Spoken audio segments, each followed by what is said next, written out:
Hi everyone, good morning. This is Dan. Welcome to Engelgeist. For those of you that are new, welcome. For those of you that are returning back, welcome back. For those of you that support me over on Patreon, thank you so very much for your subscriptions. Sorry about my voice. It's still really under the weather.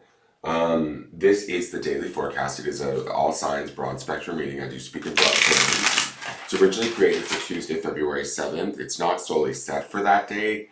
If you're seeing it on a different date, it makes sense to whatever you're dealing with or going through, or if it validates a situation, by all means, utilize the reading when you see it, not when it was created for. If it doesn't make sense, that's okay. It doesn't mean anything's broken or wrong. You just might be working on something different at this time.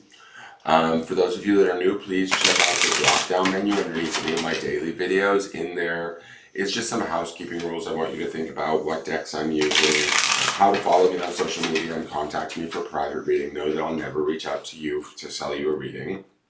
And easy way to support the channel. You can do that by hitting the thumbs up button, sharing the video out with your friends or on your social medias, leaving me a question or comment. I do read them and enjoy them all. Or subscribing to the channel greatly helps. Alright, so let's see what the card is. I will be referring to the underpinning energy, which is the Sunday reading, which populates in the lower left-hand corner of this reading at the end. So you'll see that there. Let's see. What do the cards want us to know today? I feel like I want to sleep all day. Okay, let's see. Hopefully we can get through this reading. Oh my god. I'm just going to leave it there. I can't with this card anymore. Oh, what is up with this card?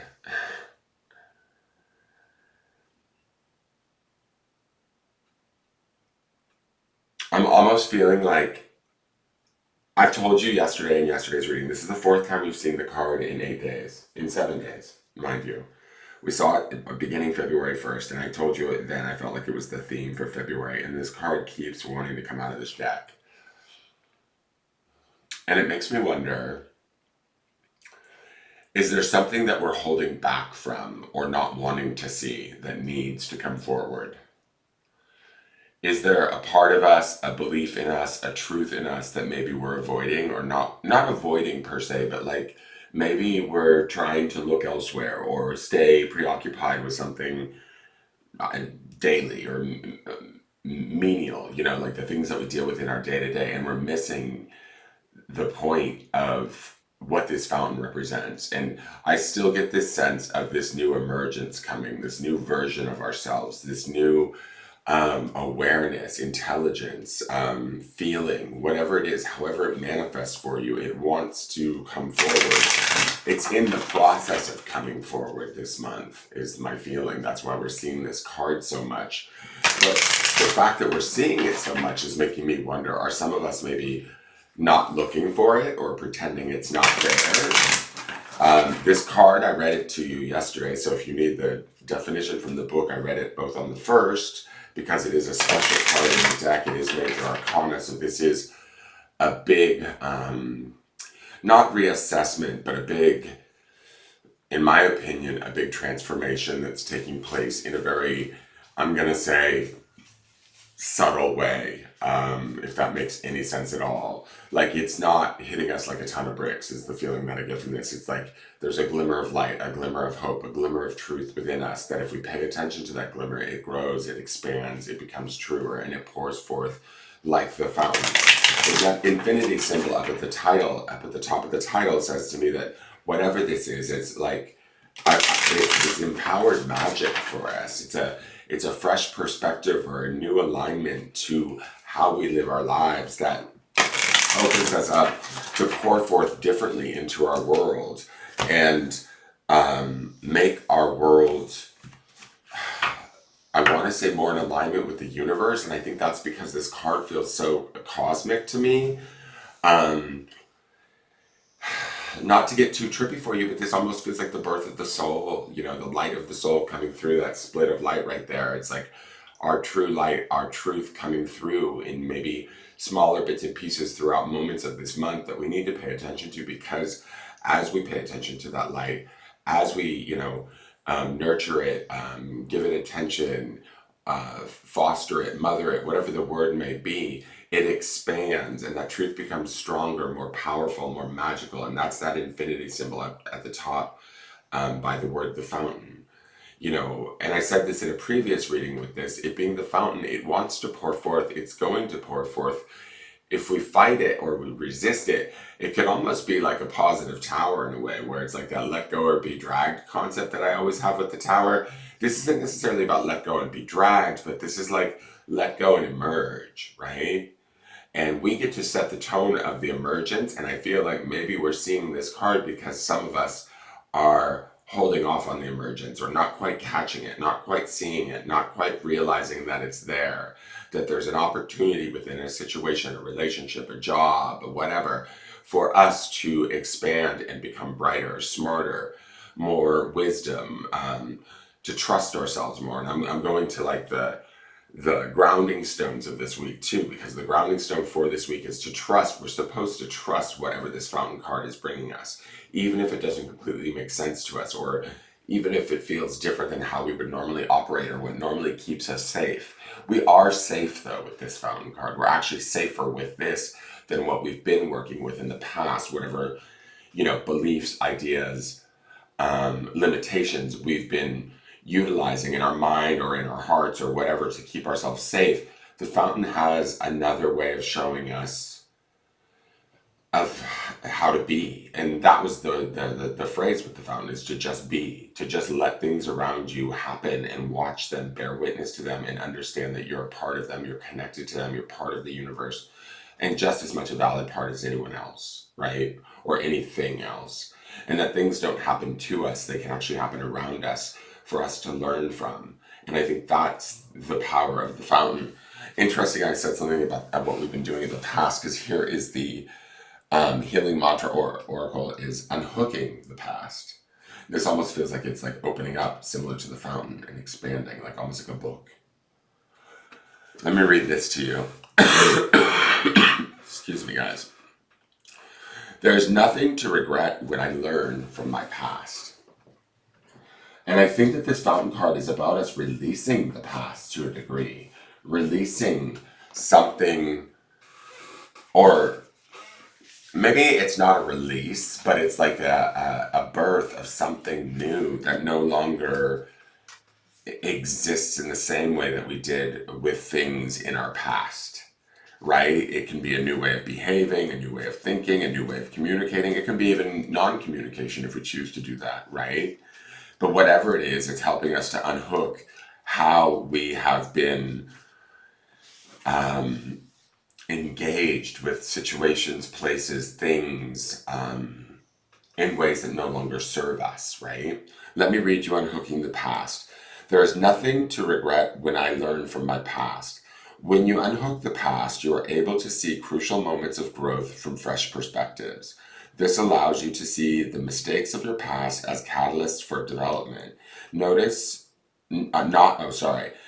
For catalysts for development, not as something you did wrong. It is an opportunity to see how your previous actions could have been better aligned with your highest values.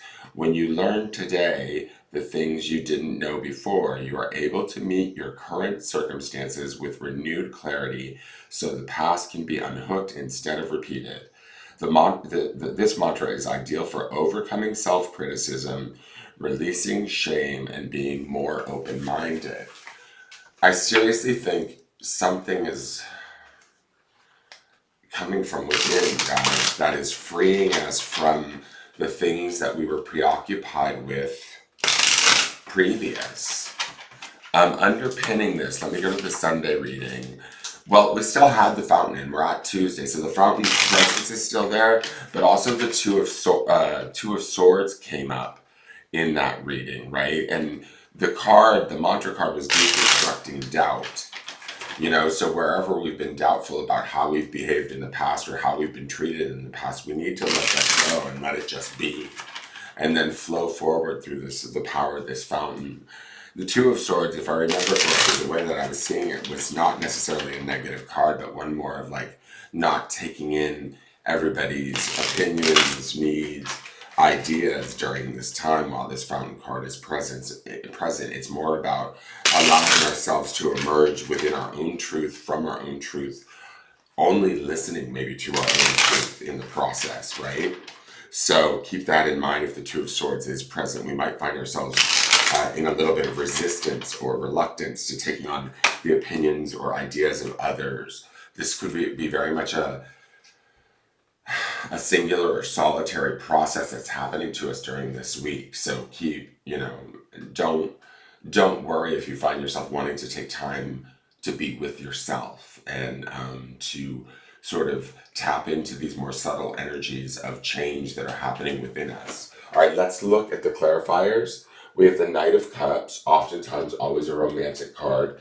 I need coffee, I'm sorry. My throat is so dry. Oftentimes a romantic card. But again, he brings messages to us. He's bringing us compassion and love during this time. Whether this is an outside source or us within ourselves, we need to be in service to ourselves. We need to allow others to be in service to us. We need to be aware of when they're, when we are or they are being compassionate and kind to us from a truthful and honest and pure place. The Knight of Cups will be that. Give yourself that grace. Give yourself that love. He's oftentimes associated with the water signs, right? Pisces, Cancer, and Scorpio. So yes, he's an emotional card, but he's a knight. He's stable. He's in service. We're ready to go through the emotions in a productive kind of way, is my feeling, and unhook the past through visiting these emotions, maybe from a place that's a little bit more kinder or compassionate towards ourselves, and wherever maybe we might have made mistakes, if we make mistakes at all. The next card is the Hanged Man. Hanged Man is also water energy. He's Piscean energy. He is major arcana. This is a pause, guys. This is about attaining enlightenment before we're able to free ourselves. The enlightenment I see in this is this fountain card. Whatever this is for you, and each one of you, this is going to manifest differently, but there is a light, a truth, an enlightenment, something that is coming to us or trying to knock on our doorstep, and we need to open up the door and let that light in, let that truth in, and begin to, like I said, foster, harbor, nurture that truth and allow it to grow. It's going to transform us. It's going to release us. That's the Hanged Man. We may feel stuck in a situation that isn't necessarily pleasant or feels old or rote, like we've done this a million times over. Oh my God, do I have to do this again? You don't, but it's in like the way that you greet it. It's in the way that you stay in the present. To me, the Hanged Man is always about getting into the present moment. And even if our present moment isn't all that pleasant, after we've become comfortable in that present moment, or we've become aware of what exactly makes us uncomfortable about that present moment, then we attain the enlightenment or the wisdom to be able to free ourselves, right? And to be able to move forward. But we need this period of reflection, internal, even meditation for ourselves to understand whatever this fountain is for you that's emerging. Whatever, this card just keeps showing up. It's like we're having the medicine bag all over again yet for February. And then the last card is the Six of Swords, which I will take it. Swords are about the mind and our thoughts, how we communicate. Sixes are about balance, but the Six of Swords is oftentimes about moving to calmer waters. There is, I'm going to say this is a day of, I wouldn't call it self-care per se, but I would say it is a day about putting, placing compassion and love in ourselves, placing ourselves first, contemplating the things we need to contemplate, and then moving to cleaner, clearer thoughts around those situations, unhooking ourselves from the past, past behaviors of others, past behaviors of situations, past outcomes, past failures. All of it is in the past. We can't necessarily change it. We can only emerge forward in the truth and the newness of whatever this fountain represents. So allowing ourselves to do that, there is forward movement. This Hangman is definitely not completely stuck. That Six of Swords indicates forward movement after a certain period of contemplation. So allow yourself to contemplate. Find whatever this fountain is, this light within you that wants to be talked to, spoken with, harbored, nurtured. expand it upon, and let it come forth and let it transform you. It is a beautiful thing. Here is the grounding stone for you to ground in today, and the word is believe. I think first and foremost, what the grounding stone is trying to tell us is to believe in ourselves and to believe in the possibility of transformation, and that when we transform, so do others, situations. Yes, sometimes when we transform, those situations fall away, and that can be scary, but they weren't meant for us to begin with. And remember, the grounding stone underneath this for the week is that word trust. So if we find ourselves finding our own truth at the risk of losing something that we thought was always going to be there, be it like a job, a relationship, a person, a family member, whomever, we need to believe enough in ourselves that this truth that we're finding, these feelings that we're feeling, this contemplation that we're taking is worthy of it, and that we have to believe that it is for our own highest good and then nurture it into being. I hope that makes sense, guys. It's a little bit out there because Fountain Card is a little bit out there. Please tune in tomorrow, and I look forward to seeing you then. Thank you so much for all your support. Please like, share, comment, and subscribe on the video. And I will see you guys tomorrow. Have a wonderful day. Take some time for yourself and just have a wonderful day. Bye-bye.